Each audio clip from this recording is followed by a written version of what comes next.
Un centurion s'approcha de lui et le supplia. Seigneur, mon serviteur est couché à la maison paralysé et il souffre terriblement. Jésus lui dit, je vais aller moi-même le guérir.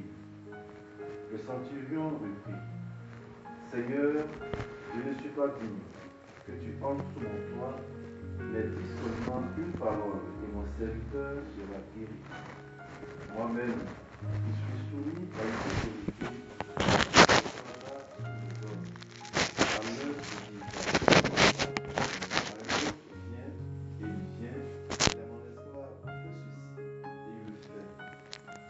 À ces mots, Jésus fut dans l'admiration et dit à ceux qui le suivaient, Amen, je vous le déclare, chez personne en Israël, je n'ai trouvé une telle foi.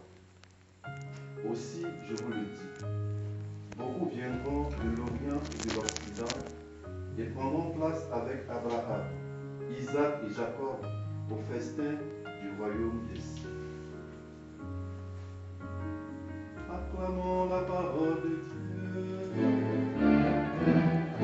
Alléluia, Alléluia, Alléluia. Alléluia, Alléluia, Alléluia.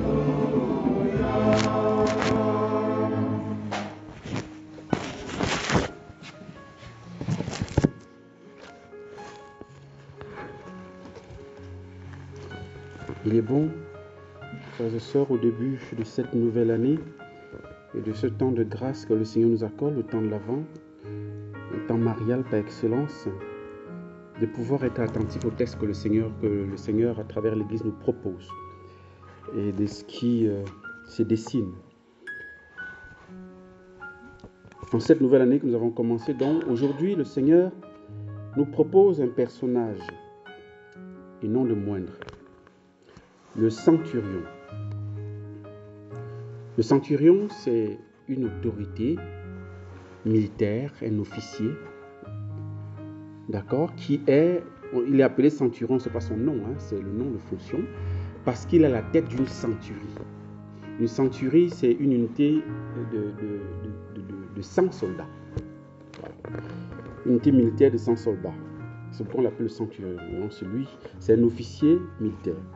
Et voilà qu'il vient voir Jésus,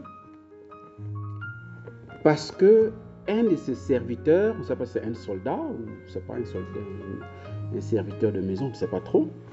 Voilà, Seigneur, mon serviteur est couché à la maison, paralysé, il souffre terriblement. La première leçon, parce que moi j'ai retenu 3, il y en a plusieurs qu'il a à nous donner aujourd'hui. La première leçon, c'est la compassion. Il a compassion de son serviteur qui est paralysé et qui souffre terriblement. Et il ne se dit pas, moi je suis quand même un officier. Je suis quand même un officier, je gère des hommes. Je suis quand même quelqu'un d'important. Je ne vais pas me déplacer pour un serviteur. Non, il ne regarde pas ça. Sa compassion le pousse, quelque part, à privilégier la personne par rapport à son rang, par rapport à sa dignité, à son aura, à son grade d'officier romain. Je vous en prie, ce n'est pas n'importe qui. Et il va se déplacer. Et cela doit nous enseigner, surtout enseigner ceux qui sont qui ont des personnes à leur charge, des ouvriers ou des employés, des gens de ménage, ou je ne sais pas, quel comportement avons-nous à l'égard de ces personnes? Est-ce que nous sommes capables, comme le centurion, de pouvoir compatir à leurs souffrances, à leurs besoins, de manière à nous déplacer, à mettre à côté notre titre de chef, de patron, de boss, pour s'intéresser à la personne qui est devant nous, qui est aussi une créature de Dieu comme moi. Est-ce que ma compassion en tant que patron, en tant que responsable des personnes est susceptible, comme ce centurion, de me déplacer de mon confort de responsable, de chef, de tout ce que vous voulez, pour porter secours à l'humain? Ça nous invite à avoir une attitude d'humanité, d'avoir de l'humanité, en fait une attitude vraiment de compassion.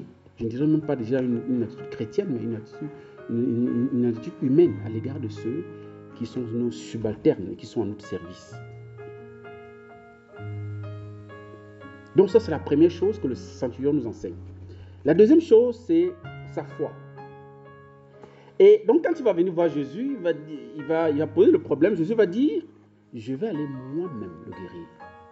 Bon, en fait, c'est pas si vous vous rendez compte. Vous voyez, Jésus posait un problème, le gars dit, moi je vais me déplacer pour venir. Donc lui aussi, Jésus ne tient pas compte de son rang, ne tient pas compte de sa grandeur. Il dit, non, moi je vais aller sur le terrain. Mais quel honneur d'accueillir, d'avoir Jésus, n'est-ce pas, d'avoir l'invitation, que Jésus s'invite chez toi. Mais le centurion répète, ça qui est curieux, Seigneur, je ne suis pas digne que tu entres sous mon toit, mais dis-moi une parole et mon serviteur sera guéri. Wow. Voilà quelqu'un qui manifeste sa foi en Jésus, qui reconnaît, qui discerne en Jésus Dieu. C'est pourquoi il dit, c'est pas possible de chez moi. Voilà. Et puis en plus, le centurion, pour les Juifs, c'est quelqu'un d'impur. C'est un étranger. C'est un goïm. Donc c'est quelqu'un dont un Juif normal ne peut pas rentrer chez lui sans être impur. Lui aussi. Et donc, il discerne d'abord le fait que, Jésus, il est juif. Il est juif. Et donc, déjà par rapport à votre religion, il n'est pas permis que tu rentres chez moi. Et en plus, il va plus loin, puisque lorsqu'il dit, dis-moi une parole, mon serviteur sera guéri, ça veut dire qu'il reconnaît en Jésus la divinité. Mais tu n'es même pas seulement un juif, tu es Dieu. Tu es Dieu. Et c'est là où intervient la troisième leçon qu'il nous donne. C'est-à-dire après la compassion et la foi, et sa foi, il y a ce qu'on appelle, ce que je pense, en fait, on peut appeler ça le bon sens. Mais dans l'ordre de la foi, on appelle ça le sensus fidelium. Le sens de la foi, ou bien le sens de la foi des fidèles. C'est-à-dire une sorte d'intelligence de la foi, mais en fait, c'est surtout, on appelle ça l'intuition spirituelle. Et qui est auteur de l'intuition spirituelle? C'est le Saint-Esprit. Le Saint-Esprit a inspiré cet homme. Et cet homme s'est laissé à écouter le Saint-Esprit. Et ce qui montre ça, c'est que lorsqu'il dit à Jésus, je ne suis pas digne de t'accueillir sous mon toit, mais dis-moi une parole et mon serviteur sera guéri. Et il va expliciter son choix. Pourquoi il dit à Jésus de ne pas venir? De ne pas se déranger. Mais il dit, moi-même, qui suis soumis à l'autorité. C'est-à-dire, il est centurion, donc ça veut dire qu'il y a des généraux devant lui. Lui, il est officier, il n'est peut-être pas, il n'est pas général. Et donc, je suis soumis à une autorité. J'ai des soldats sous mes ordres. J'ai l'autorité sur 100 soldats environ, comme on a dit. À l'un, j'ai dit, va et il va. À un autre, viens, il vient. Et à mon esclave, fais ceci, il le fait. C'est-à-dire, il demande à Jésus, mais en fait, c'est pas que je ne veux pas que tu viennes chez moi, non. Mais tu es Dieu. La preuve, c'est que moi, qui ne suis pas Dieu, qui n'est qu'une créature, qui n'est même pas juif, donc je ne suis même pas, je suis considéré comme un païen. De fait, il est. Ma parole fait bouger les gens. Ma parole est performative. C'est-à-dire, quand je dis, on exécute. Quand je dis viens, il vient. Quand je dis pars, il part. Fais ceci, il fait. Mais si je ne suis qu'un pécheur, en fait, un simple homme, un centurion, qui a encore des autorités au-dessus de lui. Et en plus, j'ai affaire à Dieu, qui est au-dessus de toutes les autorités du monde. Il suffit d'une seule parole, et mon serviteur sera guéri, Seigneur. Tu n'as pas besoin de te casser. Voilà le sens de la foi, le sensus fidelium de cet homme qui nous enseigne, la troisième chose qu'il nous enseigne aujourd'hui. Et Jésus est dans l'admiration. Jésus rend hommage à une telle foi, la qualité de la foi de cet homme. Et il va aller jusqu'à dire, Amen, je vous le déclare, chez personne en Israël, je n'ai trouvé une telle foi. Seigneur, c'est-à-dire, Jésus parle en présence quand même des disciples, hein, des apôtres, qui sont tous juifs, qui ont tout quitté pour le suivre. Et Jésus dit à haute voix, je n'ai trouvé chez personne en Israël une telle foi. Ça veut dire que le gars là vous a battu tous. Il n'y a pas match. Pierre, il n'y a pas match. Jean, il n'y a pas match. Matthieu, il n'y a pas match. C'est même Matthieu qui le dit. Hein? C'est un juif qui le dit. Un apôtre juif qui le dit. Et il s'adresse ici. L'évangile de Matthieu est adressé aux juifs.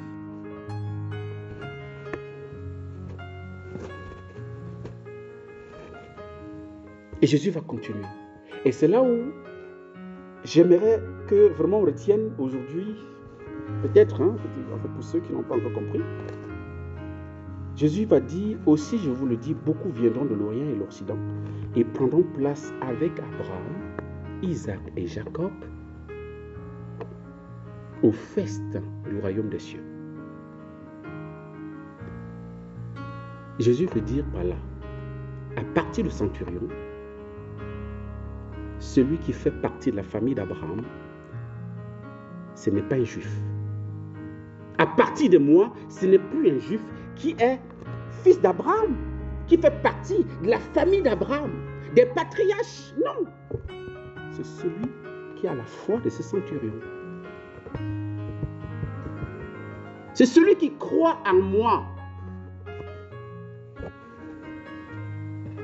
Il y a ceux qui ont la filiation d'Abraham de manière génétique, de manière biologique. Mais ce n'est pas ça qui sauve. Ce qui sauve, c'est la foi au Christ. Nous ne sommes plus dans la première alliance. Nous sommes dans la nouvelle. Et la nouvelle implique que tu sois juif ou païen, pour faire partie dans la famille d'Abraham, dans la famille des patriarches, tu dois être chrétien. Tu dois avoir la foi en Jésus. C'est ce que ça veut dire. Beaucoup viendront de l'Orient et de l'Occident et prendront place avec Abraham. Il ne dit pas prendront place avec Pierre, avec les premiers chrétiens. Non, avec les patriarches qui sont déjà attablés et qui attendent la famille des croyants.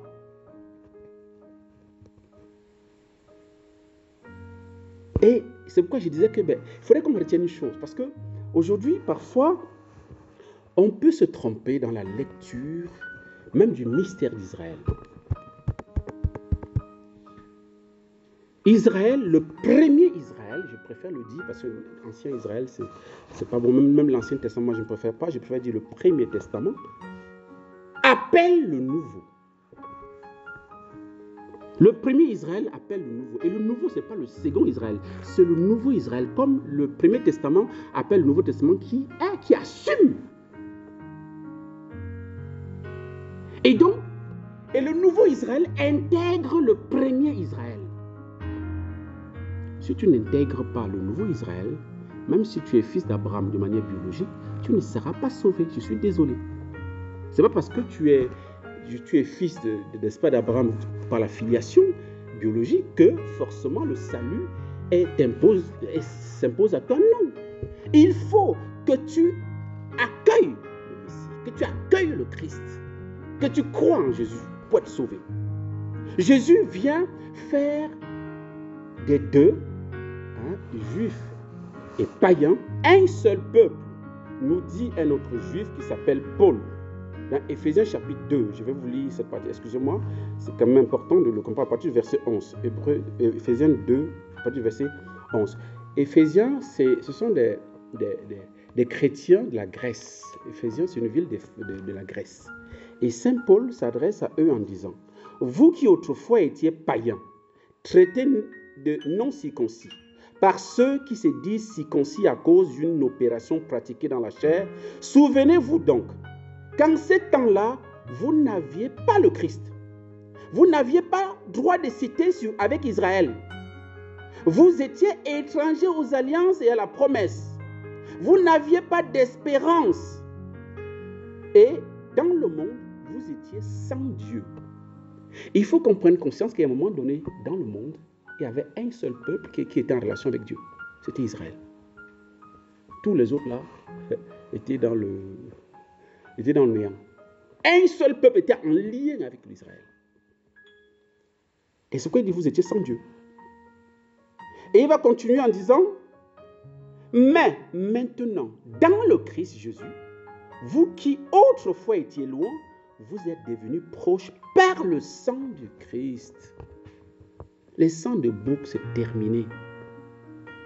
Jésus a versé son sang pour réaliser l'unité, pour rapprocher, pour que les païens qui jadis étaient sans Dieu deviennent proches d'Israël, de qui vient le salut, pour former un seul peuple. C'est lui le Christ qui est notre Père. Des deux, le juif et le païen, il en a fait une seule réalité.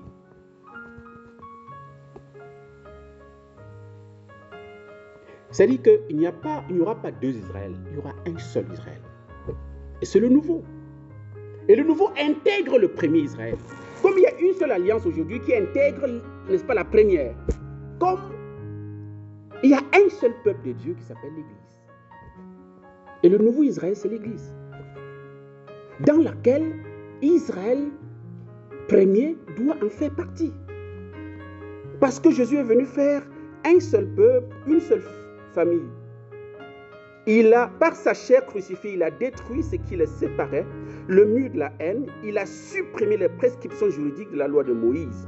Ainsi, à partir des deux, le juif et le païen, il a voulu créer en lui un seul homme nouveau, la nouvelle alliance. En faisant la paix et réconcilier avec Dieu les uns et les autres en un seul corps par le moyen de la croix. Les uns désignent en général les juifs puisqu'ils sont premiers dans l'ordre de la foi, dans l'ordre de la révélation. Ils ont été les premiers bénéficiaires. Et les autres, c'est nous autres, les païens, venus à la foi. Et les uns comme les autres, il en a fait un seul corps par le moyen de sa croix.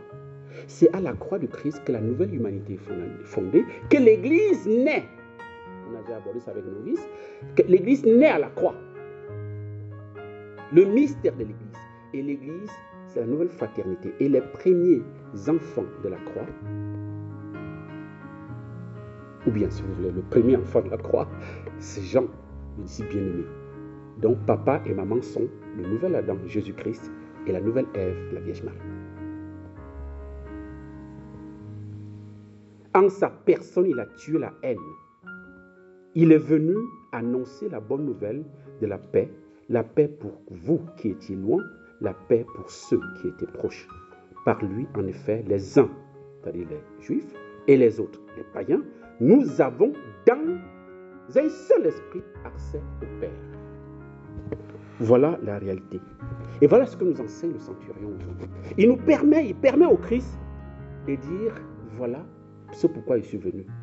Pour qu'il n'y ait plus des juifs d'un côté et les païens de l'autre. Je suis venu former un seul peuple, dont le centurion en est la manifestation et le signe que beaucoup viendront de l'Orient et de l'Occident et vont prendre place avec les patriarches qui sont bien sûr à l'origine. Parce qu'il faut savoir que si on regarde l'histoire d'Israël, Abraham n'était pas juif.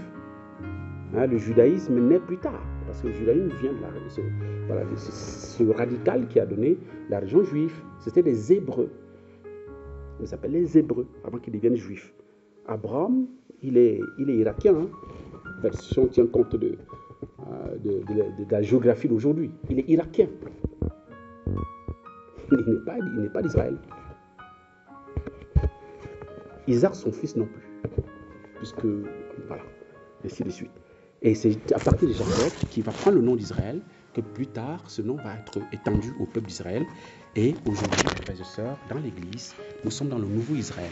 Et nous avons le devoir, à la communauté de Béatitude, de prier pour que le peuple de l'Alliance, de la première Alliance, il faut préciser, parce que Israël politique, ça c'est autre chose. Hein. Israël de la Bible, puisse reconnaître le Messie et être sauvé. Prions et demandons au Seigneur la grâce à travers cette Eucharistie de grandir dans la foi du centurion, que nous ayons une foi qualitative comme la sienne, une foi qui nous porte à la compassion envers les autres, quelle que soit la personne, que ce soit notre serviteur, notre frère, notre soeur, notre enfant, que nous ayons la même compassion à l'égard de tous, surtout en ces temps de l'Avent qui nous prépare à accueillir l'enfant Jésus. Amen.